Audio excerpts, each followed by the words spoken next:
A few days ago, something remarkable happened in science.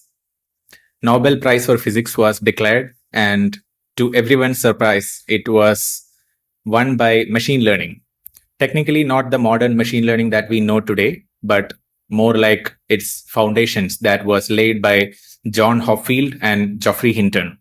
So they shared the Nobel Prize for Physics in 2024.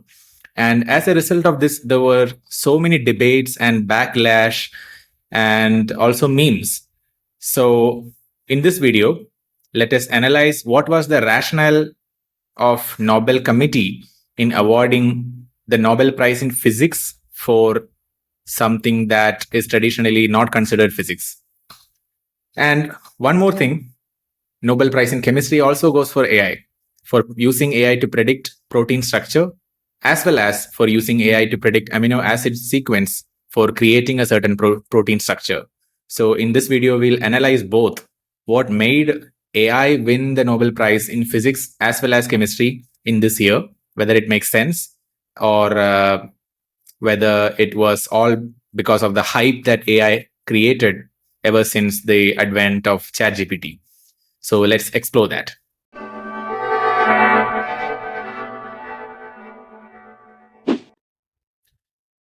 So Professor John Hopfield and Professor Geoffrey Hinton won the Nobel Prize in Physics.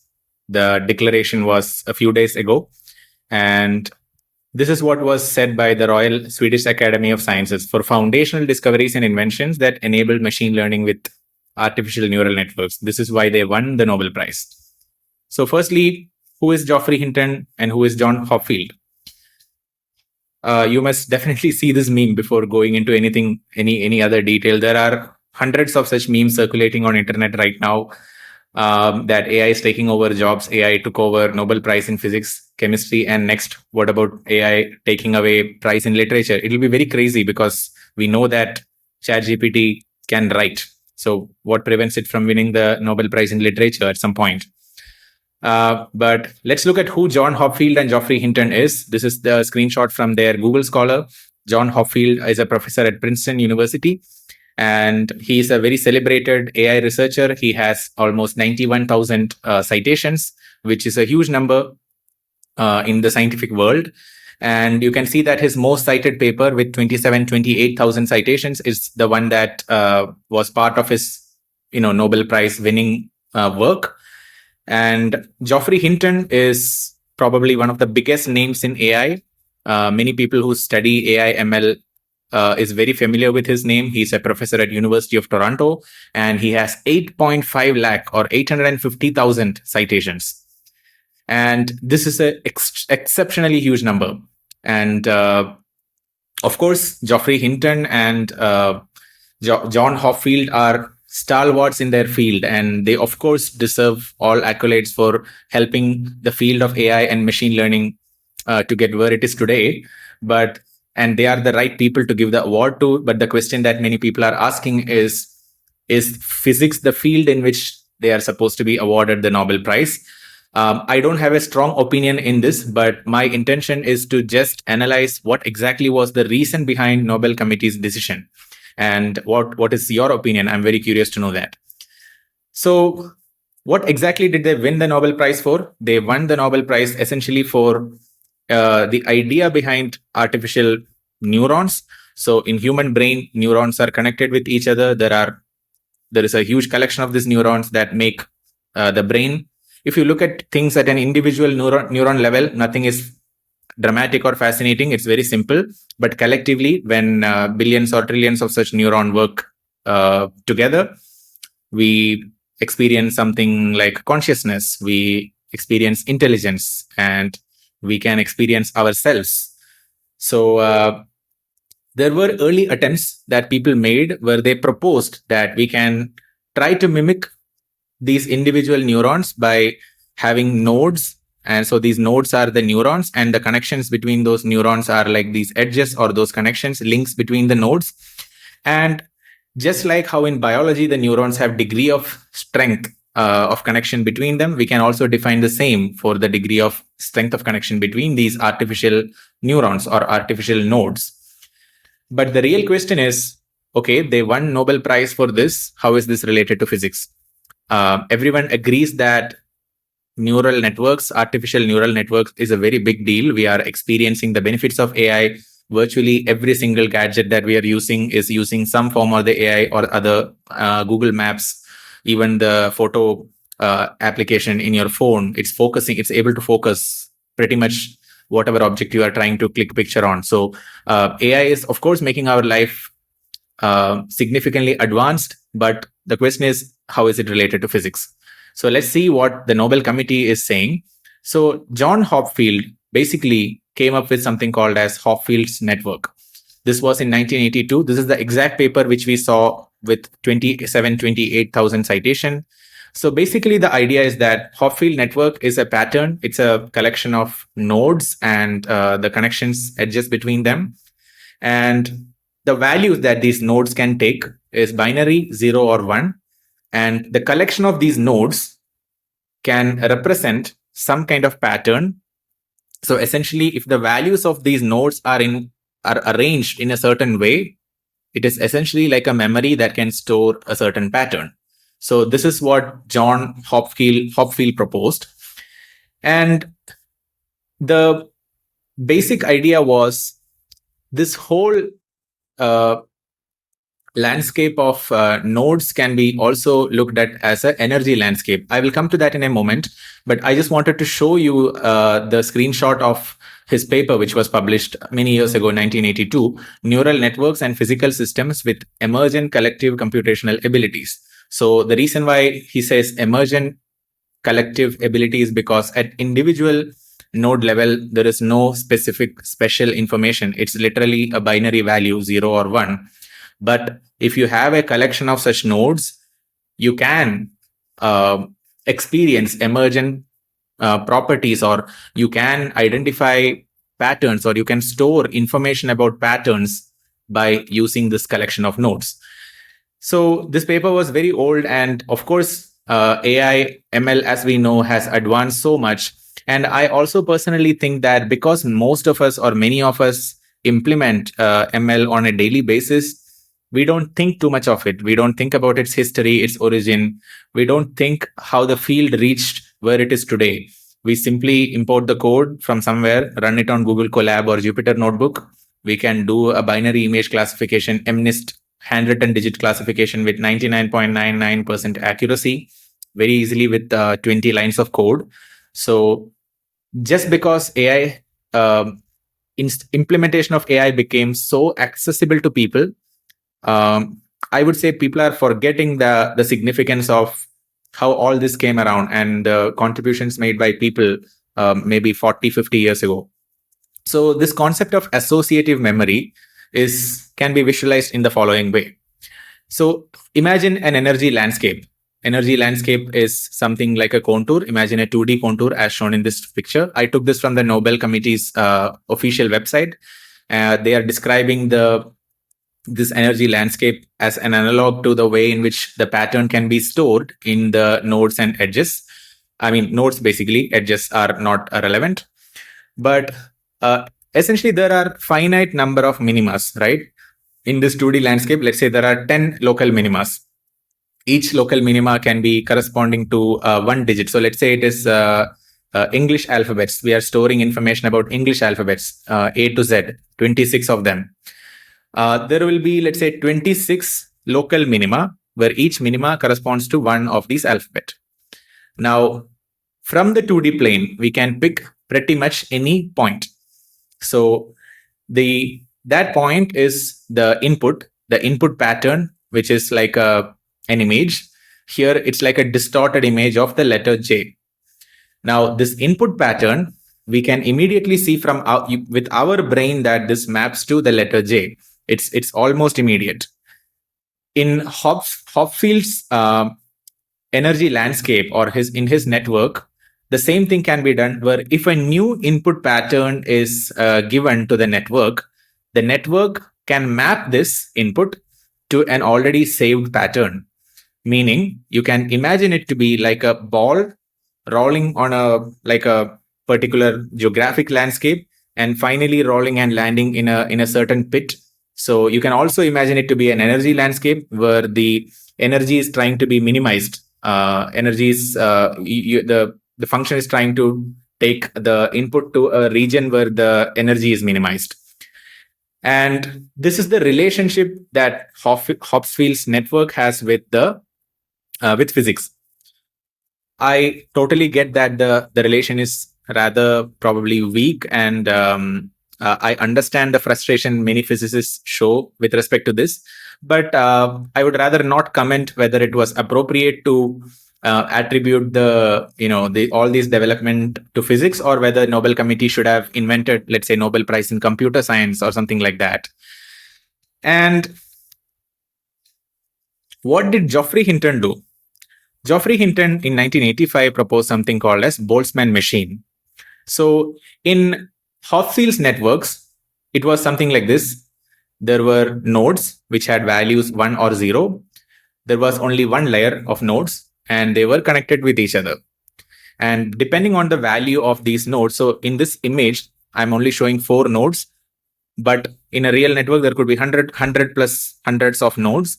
And depending on the distribution of ones and zeros, that network of nodes, which is Hopfield network, stores essentially information. That information could be about the patterns present in English alphabets, which are represented like this: J, A, B, C, D. It could be those patterns. It could be some other patterns. Whatever it is trained on. What Professor Geoffrey Hinton proposed is something called as Boltzman Machine, in which he introduced hidden nodes.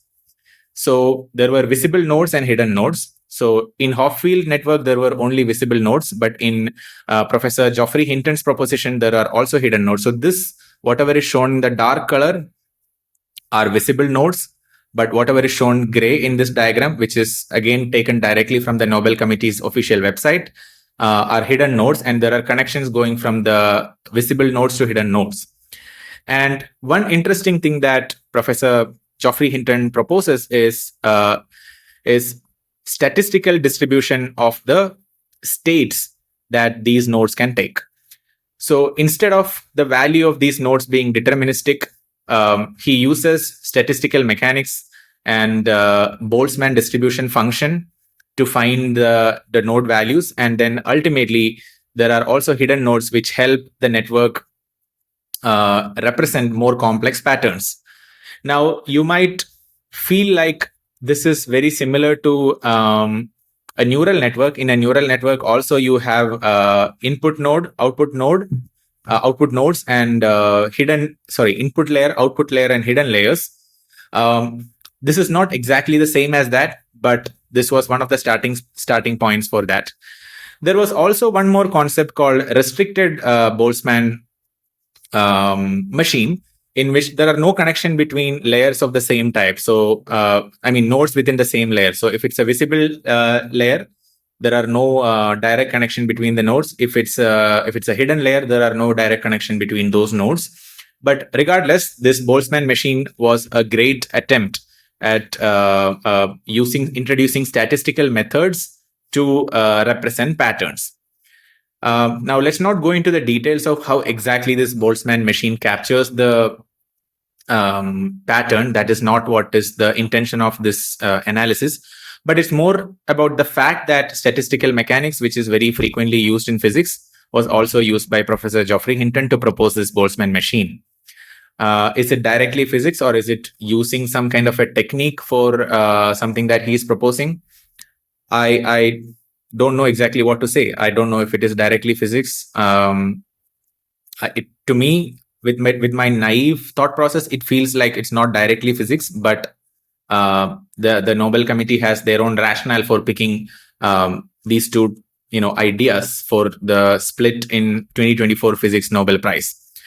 The other thing that really helped Professor Geoffrey Hinton's case was, at some point, it was very difficult to calculate the values of the nodes in Boltzmann machine as well as in Hopfield network, because the computational power in 1980s, 1990s was not very high. Even with 100, 500 nodes, the computation became so expensive. So things were slow. it was exceptionally difficult to get some emergent properties by increasing the number of nodes. So the field was becoming less and less attractive to researchers in this area. But then throughout the 1990s and early 2000s, Professor Geoffrey Hinton and his team carried out the work, and he and his team introduced the concept of pre-trained neural networks, which was much faster because the weights of the nodes are already determined, and it could map an input to a particular output pattern much faster. In any case, this has resulted in tremendous backlash. These are some of the comments that people are saying on internet. So physics enthusiast says everything is physics. Nobel committee then says the award goes to two people who applied physics in the creation of neural networks. And then physics enthusiast says, no, that's not physics. So, I mean, this is one group of people who says it was the right decision to give award Nobel Prize to AI, and they totally deserve it, and it is related to physics. But then there are other people who say it's like a painter getting an award for biology because they used soy-based ink. I mean, I can relate to both of these comments, unfortunately, but you should also check some of these memes comments. It's equally split. So this is what I was saying. So in 1990s, when many researchers lost interest, Professor Hinton was one of the very few who continued the research, and this helped us pioneer the all the developments that later happened in the field of machine learning. So he also proposed this series of Boltzman machines, and he introduced pre-training, which gave a better starting point for the network. So instead of the network starting from random weights, the pre-trained network could start from a better starting point. As you know, pre-trained neural networks are used for training. Often when you, let's say, train on ImageNet images or other images, I often use pre-trained networks. It's much faster, much more efficient. Same thing he tried. So there are multiple reasons why he is regarded as probably as a father of all of this that has happened. But now, why physics? So one of the things that Nobel Committee says is physics has contributed, like similar to what you see, like the Boltzman machine or Hopfield network, which uses the energy landscape. In fact, that energy landscape was inspired from something like magnetic spins of electrons. So if there is a magnetic spin of the electrons arranged in a certain pattern at a given temperature, I think you can overall find out a lowest energy state or something like that, which ultimately connects the energy landscape proposed in the Hopfield network. You can connect that with something that is also used in physics. So that is probably the reason why Nobel Committee says physics has contributed tools for development of machine learning. This is true. I don't disagree. And as a research field, physics is also benefiting from artificial neural networks. Again, I don't disagree. Of course, this is true. Machine learning has long been used in areas areas we may be familiar from previous Nobel Prizes in physics.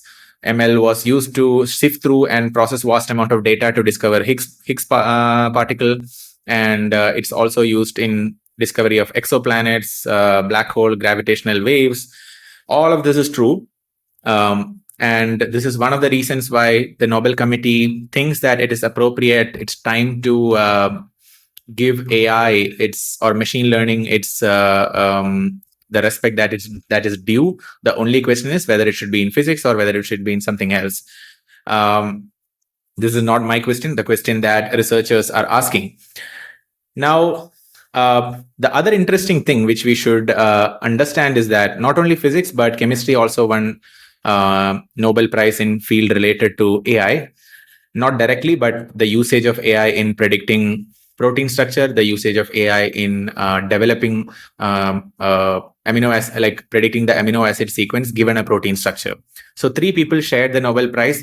One half of the Nobel Prize went to Demis Hassabis and John M. Jumper. They are both from DeepMind, and they won the Nobel Prize for predicting protein structure using AI. And the other half of Nobel Prize went to David Baker for computational protein design. So he has a system for designing proteins that does not exist normally in nature. So I personally find this much more relatable. It makes sense, at least field wise. It made sense why, okay, here actually it is directly related to chemistry, and I'll tell you why. So firstly, what they did is they this team of three people, I mean, of course, they are not all working together. Demis Hassabis is the CEO of DeepMind, and John M. Jumper is also working there, and David Baker is a separate scientist. They figured out a way to analyze and understand proteins in a way that is unprecedented, and they solved a 50-year-old problem. That's what the Nobel Committee says, and it's true. And the potential for this is enormous. You might be thinking, why does it matter? Like, who cares about proteins?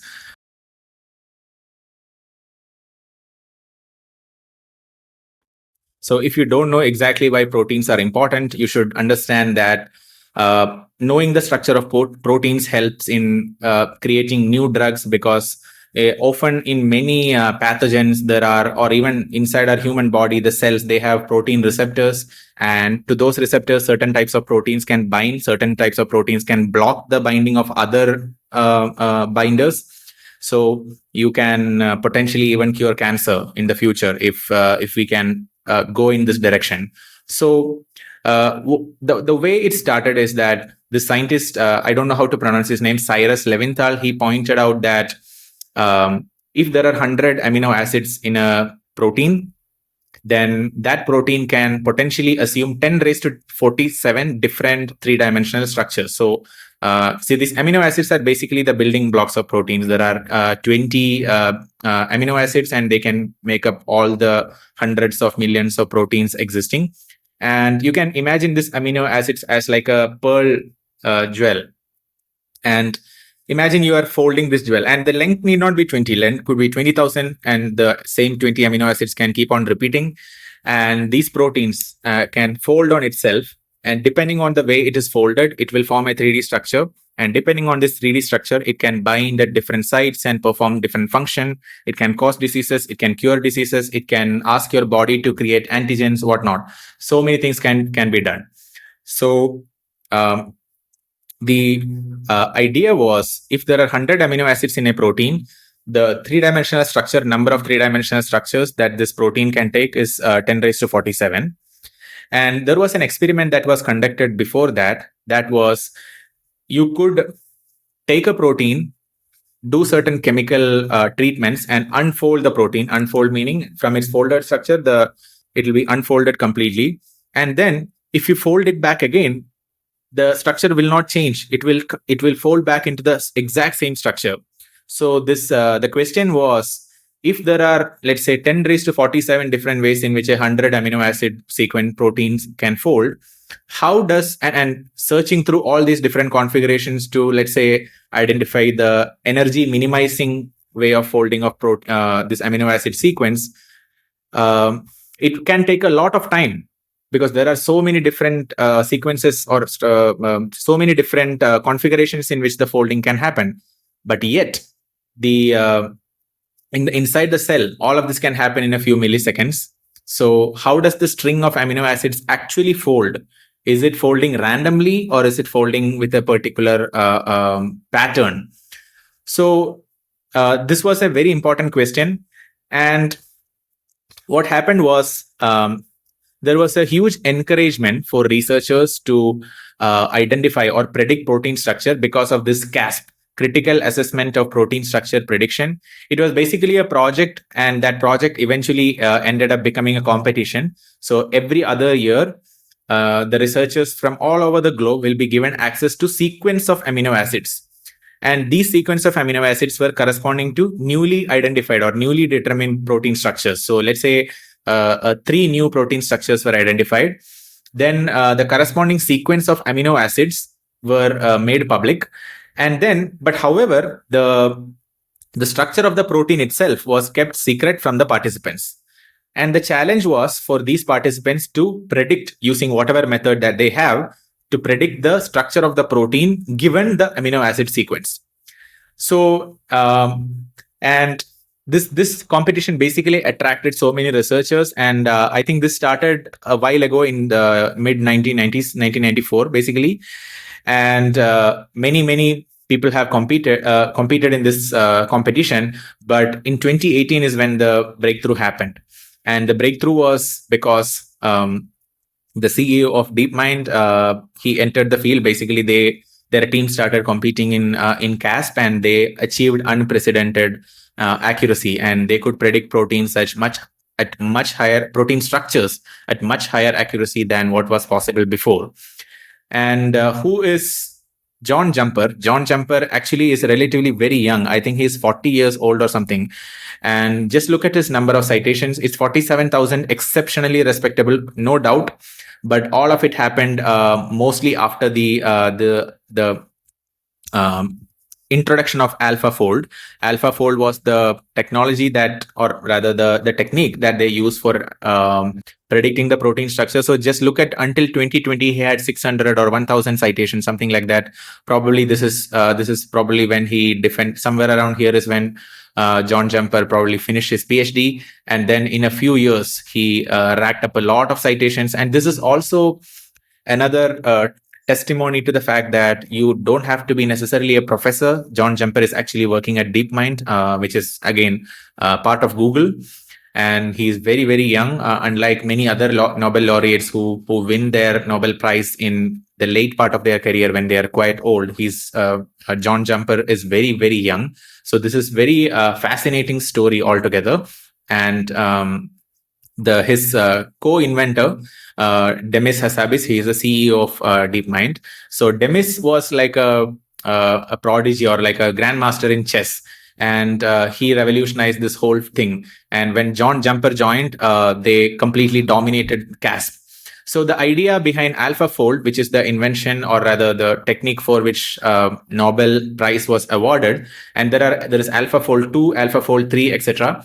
But here we are just discussing about AlphaFold 2. So there is an amino acid sequence. There are 20 amino acids, as I mentioned. There is a sequence of these amino acids, and based on the sequence, this chain can fold, and that fold will result in a certain protein structure. Now, the way in which one of the things that this whole AlphaFold 2 looks at is, in the co-evolution, what are the common amino acids that are seen at common locations? So, for example, these organisms, if they have co-evolved, like just look at these four, I think this is a fish or something. I have no idea about the biology of all of this, but basically here you can see that the species that have co-evolved has repeating amino acids at these same positions. Here also you can see that, but probably the organisms that did not co-evolve might have something different. And the reason why this is very important is because if certain amino acids have charge, there is a high likelihood that positively charged amino acid can get attracted to negatively charged amino acid, and that can result in a certain kind of folding. And if there are two hydrophobic amino acids or hydrophilic amino acids, there could be affinity or repulsion between those.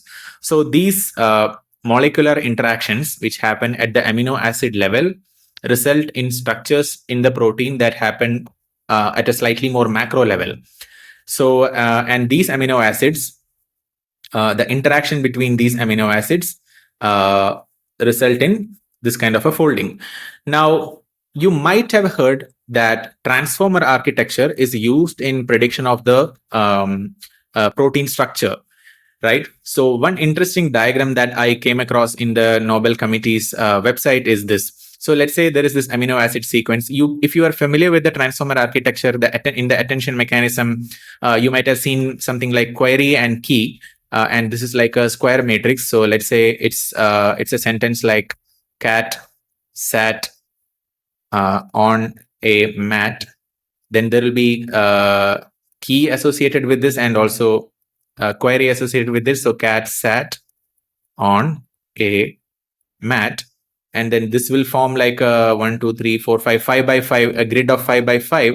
And there will be values associated with this. So this small circles means there is less correlation between cat and cat. So this is query Q and this is key K. I don't want to go into the details of that, but basically this is like an attention matrix. And you can see something very similar here. And this is something called as distance map. And it estimates how close the amino acids are each other in this whole structure. So even if, let's say, in the amino acid sequence, you can have a bunch of amino acids like this, right?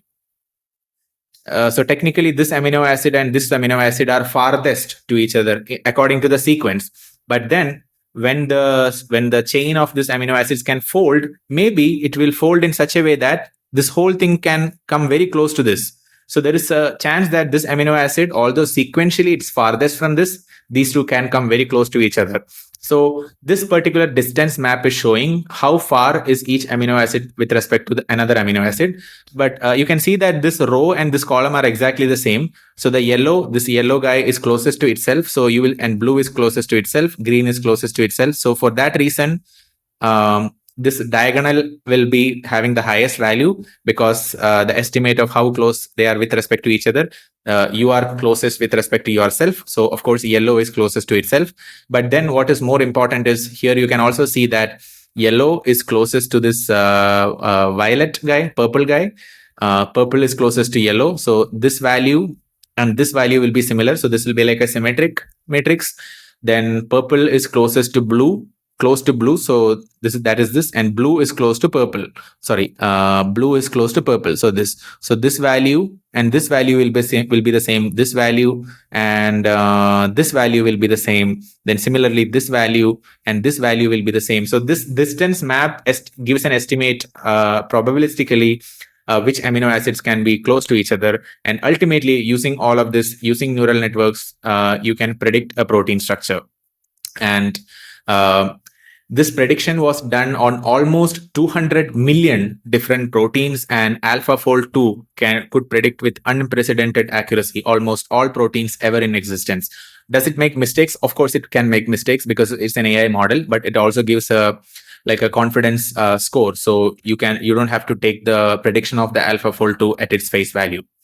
So what is the big deal about predicting the protein structure? So typically, protein structure is predicted using something called as X-ray crystallography.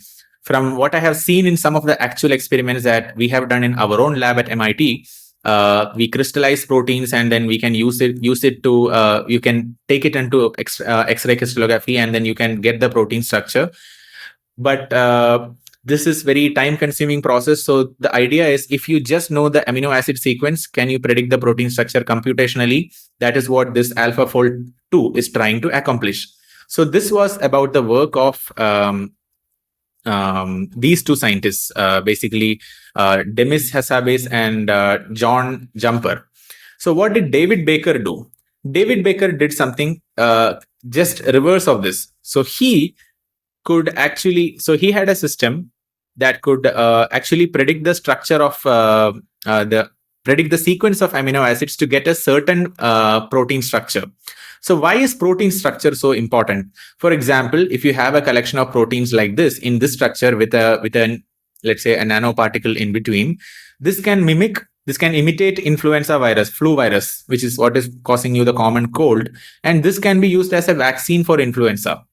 Now imagine you can create some other structure which can be used as a vaccine for some other disease for which vaccines are difficult to make. Then essentially, let's say you know that the structure of the protein that you need for achieving certain property is something like this. And you want certain property here, certain binding property here, certain other binding property here, something else here. Now what you would like to know is, what is the amino acid sequence that can result in this? So what Professor Baker did, the scientist Dr. Baker did is basically he could predict using AI what is the neural net, what is the amino acid sequence that can result in this particular kind of structure. And then he also actually did experiments in his lab where from the desired protein structure, he used AI to predict the amino acid sequence, right? And then he actually created this amino acid sequence to synthesize this desired protein, actual protein, not like a experiment, like a theoretical or computational model. So he synthesized that particular protein, and then he did X-ray crystallography and it actually showed that the structure of the protein was indeed very close to what they were trying to make. And this was a huge deal because now he could make proteins with structures that was actually originally not found in nature. So in nature, you can find certain proteins, but then maybe for some diseases, if you want to create vaccines, so let's say you want to fight against cancer, maybe there is a way in which a protein can prevent the mutations happening to the cells. And maybe this protein, all you need to do is like create a drug based on this protein, inject it, and maybe you are cancer free. Or if you have cancer, this will aid you in the fight against cancer. So there are so many such things that you can do if you can develop proteins that you want to develop. Also, there is a lot of value in knowing the structure of proteins, because if you know the structure of proteins, you know its functions. If you know its functions, you can use it to your benefit. So this is a huge deal, and AI is what made this possible. And in my opinion, this is one of the most deserving science or most deserving techniques for which the Nobel Prize is well deserved in chemistry. And I really couldn't be more excited as a AI, machine learning, deep learning transformer enthusiast that this year in 2024 AI bagged the Nobel Prize in both physics and chemistry. Of course, AI required scientific recognition like this, but people say there is Turing Award. There is you could also introduce some other awards for AI. Why invade physics and chemistry? Why go behind the hype of AI that has especially happened after ChatGPT? Maybe I don't know. I don't know if Nobel Committee got influenced by the hype created by AI last year and this year, or whether it was purely rational and objective. I have no idea. But it is a very exciting time for everyone because indeed AI is making things happen at rates that was not possible before. And we can be excited for the reason that AI is getting recognition. And if you are a physics enthusiast, I really would like to know what are your thoughts on the Nobel Prize in Physics being awarded for ML. I would also love to know your thoughts if you are a chemistry enthusiast. What are your thoughts on the Chemistry Nobel Prize of this year? I find it very interesting, surprising. Not for chemistry that much, but for physics, definitely yes. But I don't think I am on either of the sides of the debates. I'm just observing. I think to a great extent I'm neutral with respect to the idea of giving Nobel Prize in Physics for AI. So please share your opinion. I would love to read your comments on what exactly you are thinking in your mind with respect to Nobel Prize 2024. So thank you so much, and we'll see again in the next video.